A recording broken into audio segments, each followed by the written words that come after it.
शराब, सिगरेट और ड्रग्स की नशे ने इन बॉलीवुड स्टार्स का कैरियर पूरी तरह से बर्बाद कर दिया और इनमें से कुछ को तो जेल तक भी जाना पड़ गया।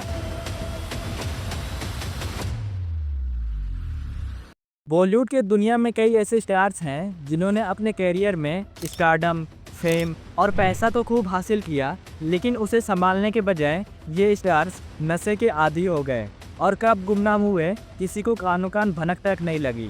आज के इस वीडियो में हम आपको बॉलीवुड के कुछ ऐसे ही सितारों से मिलाने वाले हैं जो नशे में डूबकर अपने कैरियर की माँ बहन कर बैठे।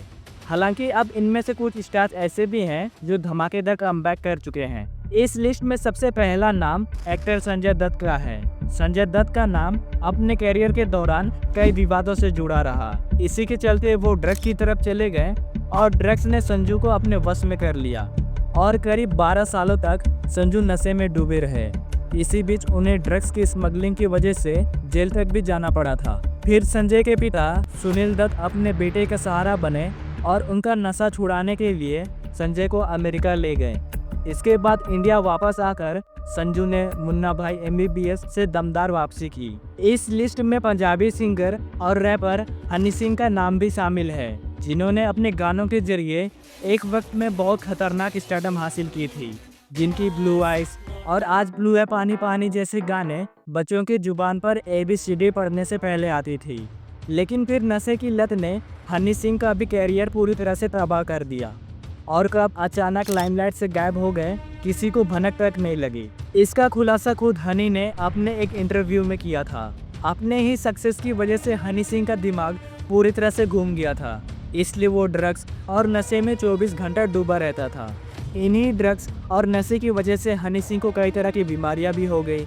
हनी सिंह को बाइपोलर डिसऑर्डर का शिकार भी होना पड़ा था और मैं बिल्कुल म्यूजिक से दूर था। बाइपोलर डिसऑर्डर से मैं लड़ रहा था और घर पे ही रहता था। मैं 1.5 साल अपने कमरे से बाहर नहीं निकला था, इसलिए हनी सिंह ने ड्रग्स भी छोड़ दिया।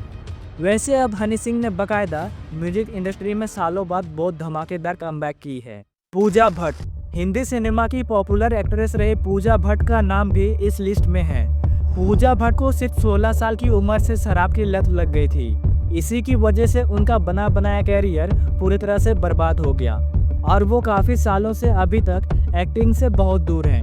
हालांकि अब वो नशे से दूर होकर एक सफल फिल्म मेकर बन चुकी है। अगला नाम प्रतीक बब्बर का है। तुम सभी ने ये गाना तो सुना ही होगा।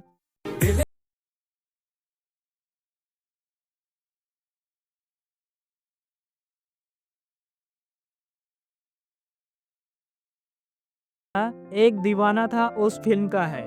भले ही ये फिल्म ज़्यादा पॉपुलर नहीं रही, लेकिन इस फिल्म के गानों ने प्रतीक को सभी टीनेजर लवर्स तक इंट्रोड्यूस करवा दिया, जिसके बाद फिल्म की को एक्ट्रेस और हीरोइन एमी जैक्सन प्रतीक की गर्लफ्रेंड भी बन गई। बट कुछ सालों बाद दोनों के रिश्ते में दरारें आ गई, जिसके कारण प्रतीक भी नशे में डूब गए।